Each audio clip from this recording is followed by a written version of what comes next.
Have you ever recommended a hire and 2 months later you thought, oh no, what have I done? Here's a sobering reality check.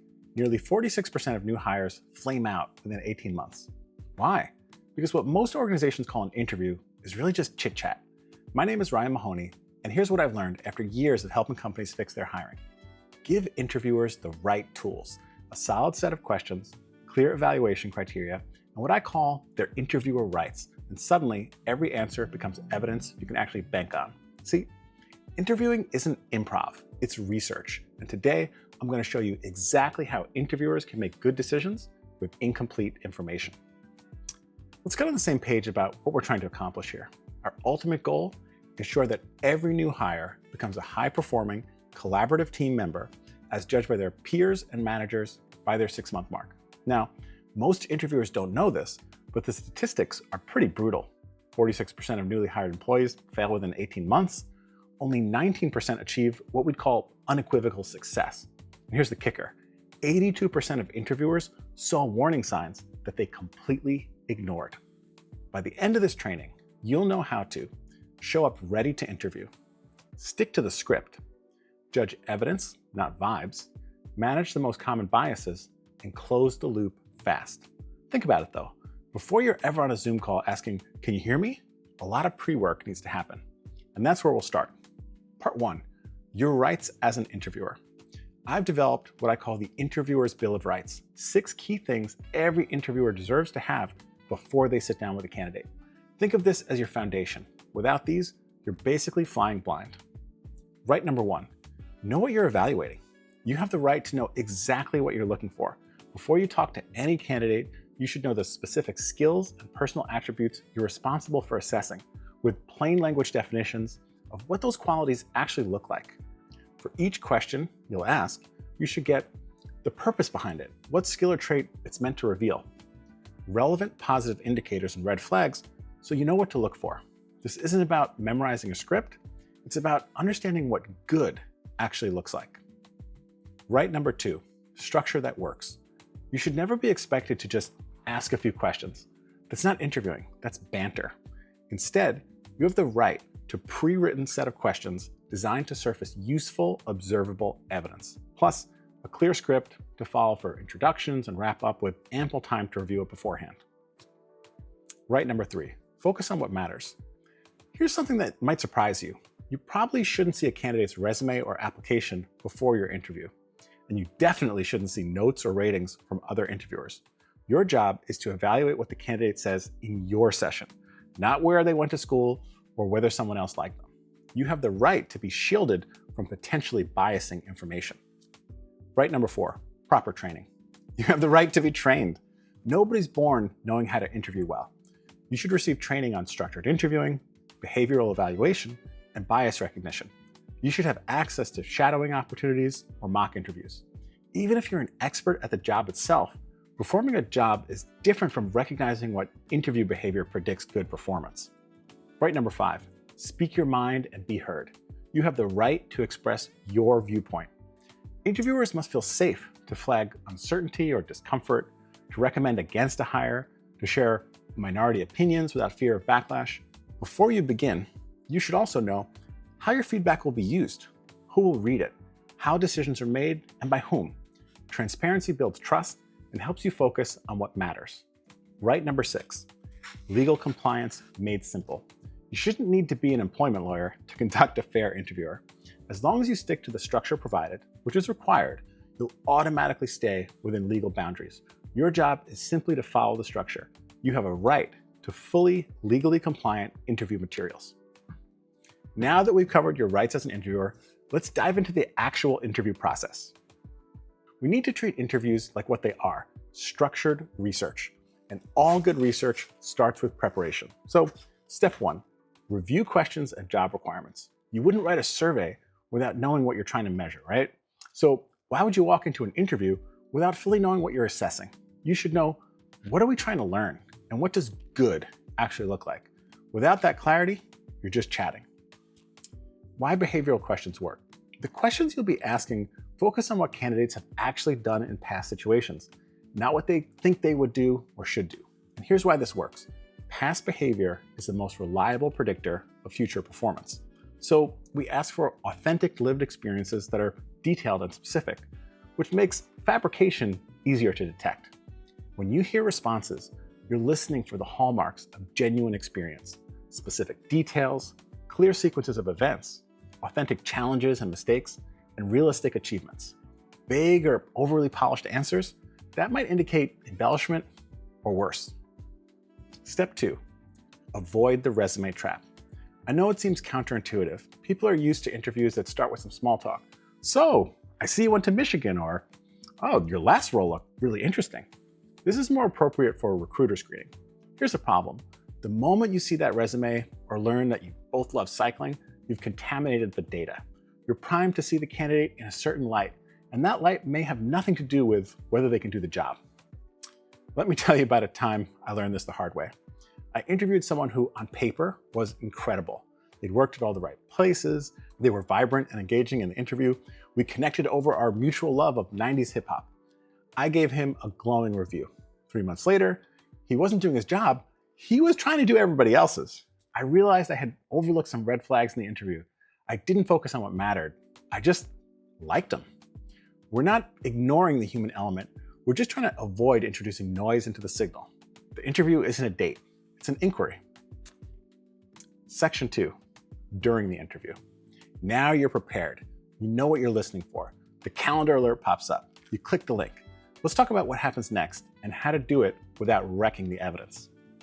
How to start strong. This isn't gotcha journalism. It's not a customer service call, and it's definitely not therapy. Your job is to help the candidate show you what they're capable of. And that starts with being clear, calm, and kind. So set the tone like this. Hi, thanks for taking time to meet with us today. My name is Ryan Mahoney, and I manage the project team. This is my colleague, Samantha Jones. She's been here for 5 years, overseeing content creation. We'll be asking you questions today from a predetermined list that we ask all candidates. We'll also be taking notes throughout our conversation to help us remember the details.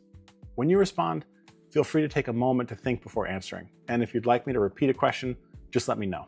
We're not in a rush today. We have plenty of time to go through our questions and answer some of yours as well. Are you ready to get started? No resume chat, no rapport building trivia. Even this opening should be scripted. Friendly, focused, like a good researcher. Create conditions for success. Your goal is to create an environment where every candidate can succeed. This means addressing the 3 focus areas. First, environmental setup. This means good lighting and minimal background noise, a space free from distractions, allowing candidates to position themselves comfortably on video calls. Next, clear communication. Speak clearly at a moderate pace. If anyone asks for clarification, restate the question. Allow reasonable processing time. Don't rush to fill silence. And last, evaluate competence, not communication style. Look for quality of thinking and experience, not presentation style. Some people process verbally, others need time to organize their thoughts. Remember that self-promotion comfort varies across individuals and cultures. Keep in mind, you're an interviewer, not a salesperson. Your job isn't to convince candidates to join the company. The best selling happens when candidates think, these people really ask smart questions. They really listen carefully, and they treat me with respect. Furthermore, answer their questions honestly. When they ask about the role, team, company, give them real information. Honest answers build trust. Overselling creates problems later. Here's what you're not responsible for: convincing them to take the job, highlighting every company benefit, overcoming their concerns or objections, making the role sound more appealing than it is. The right candidate will be drawn to the role for what it is. The wrong candidates will be put off by these same things, and that's precisely what we want. Section 3, the critical rules. Rule number 1, ask questions exactly as written. I know you're tempted to tweak the phrasing, make it a little more smoother, a little more you. Don't. Every change introduces variance. Every clarification risks leading the candidate. Structured interviewing works best when we uphold the structure. Rule number 2, use neutral clarifiers only. It's easy to accidentally feed a candidate the answer. Maybe we could walk me through what you should have done there. Or, how did you stay organized? Were you taking notes? Don't do that. If they leave out something important, that's the data. Ask neutrally. Can you say more about that? What happened next? What was your role? That's it. No hints, no lifelines. Rule number 3, don't rescue poor answers. Sometimes the answer just ends abruptly, or it's really not compelling. You might feel like jumping in and softening the moment. Don't. This isn't about helping them win. It's about seeing what they do with the question. If their answer is vague, generic, or off topic, that's part of the insight that you're gathering. Think about it. If you feel the need to rescue this person during the interview, are you always going to be there to rescue them on the job? One exception. If you think the candidate misunderstood the question, you can restate it. Let me review the question real quick. I want to make sure we're on the same page. Rule number 4, stay calm and neutral. You don't need to act like a robot. You should be human. Candidates do better when they feel safe, seen, and respected. Say things like, "Oh, thanks for that. Got it. Appreciate the detail." These are polite, neutral acknowledgments. What you want to avoid is reactive feedback. "Oh, wow." A raised eyebrow. Saying, interesting, in a way that really says, yikes. These micro reactions shape behavior and compromise the signal. Candidates start reading you instead of answering the question. Section 4, take notes and rate as you go. Document what they said, not what you thought. Write down the key points the candidate made, not your judgment of those points. For each question, you should be able to add notes and log a rating. The rating is your assessment. The notes describe what was actually said. Imagine someone reading your notes after the interview. If your notes don't describe what the candidate said, there's very little context for your rating. Here's an example. If there's a question about communicating complex topics to a non-technical audience, and the candidate gives a great response, don't write strong communicator. Instead, describe their response. Explained entropy, use clean room example, gets messy, takes energy to restore order, gets messy again, then log your rating. Excellent. Rate each response immediately. A serious problem with interviewing is that some people never submit their evaluations. Don't wait. Don't plan to do it later. At the conclusion of each question, indicate your rating for that response, not the person, using a simple scale. No credit, poor, satisfactory, good, excellent. This way, when you submit your final recommendation, you're just reviewing your notes and your ratings. Your judgment stays anchored on how you evaluated responses when you heard them. Evaluate each response independently. It's tempting to think, well, they nailed the first 2, so this one's probably fine too. Work against that feeling. Every question is its own data point. Score each response on its own merits. Pattern recognition comes later, during your analysis, not during the interview itself. Section 5, managing bias. The biggest threat to objectivity isn't bad intent. It's the illusion that you're immune to bias. The moment you think, I just know the right person when I meet them, you've lost your grip on evidence. Bias isn't a moral failing, it's how the brain works. Pattern matching, shortcutting, filling in the blanks. In many areas of life, this is useful. In interviews, it's not. Let me walk you through the big 5 biases in interviewing and how to defend against them. Bias number 1, halo and horn effects. One positive or negative impression colors everything else. Great first answer, your brain wants to believe they're great at everything. That's the halo. Early fumble, suddenly everything feels shaky. That's the horn. The defense, treat every question as its own event. Score each answer independently. Bias number 2, confirmation bias. You look for data that proves you're right. Maybe you walk in thinking, oh, this person reminds me of a great teammate I had. Now you're looking for reasons to like them. You ignore problems. You explain away gaps. The defense, stick to the structure. Ask questions as written. Evaluate the answers, not the story in your head. Bias number 3, stereotyping. Your brain loves pre-made stories. She's young. She must be ambitious. He's a veteran. Discipline is a given. Parents can't travel. The defense, when a trait pops into your head, creative, rigid, pause and ask, did they demonstrate this or did I assume it?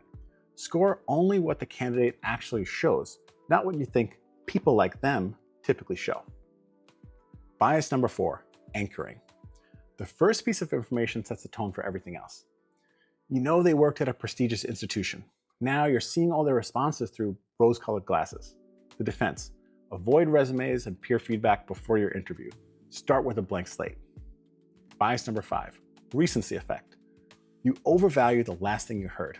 That amazing final answer doesn't erase the 5 vague ones that came before it, but your brain loves a good ending. The defense: take consistent notes, score as you go, trust the totality, not the finale. Bottom line, bias thrives on speed, ego, and assumption. The antidote is structure, self-awareness, and discipline. Section 6, after the interview. You finished the interview, you asked your questions, you took your notes, you resisted the urge to rescue. Now comes the part that too many people rush or skip entirely. This is where interviewing stops being a conversation and becomes a decision. So, step 1, review your notes. Don't rely entirely on memory. Your brain will clean up the mess and round things off. Go back to your notes about what the candidate actually said. Consider, did they answer the question? Were the details clear, grounded, and plausible? Could you summarize their approach to someone else without filling in the gaps? If the answer was vague or abstract, that's your signal. Don't go looking for answers you wish they had given. Step 2, submit notes with minimal cleanup. The notes you took during the interview support your recommendation. Don't feel like you need to provide an elaborate summary. This can actually get in the way of submitting feedback at all. Do a little cleanup and submit your notes along with a clear recommendation. Strong yes. Yes. No. Strong no. Taking a clear position protects you from submitting something wishy-washy, like, I'm not sure, but I really like them. Step 3, submit ASAP. Yes, we all get busy, but the longer you wait, the more distorted your memory gets, and the less useful your feedback becomes. Treat after the interview like part of the interview. It's not over until your notes and rating are submitted. Submit on the same day, as close to the interview session as possible. Section 7, handling the unexpected, because not every interview goes smoothly. When candidates become emotional, people cry, people get defensive, people shut down.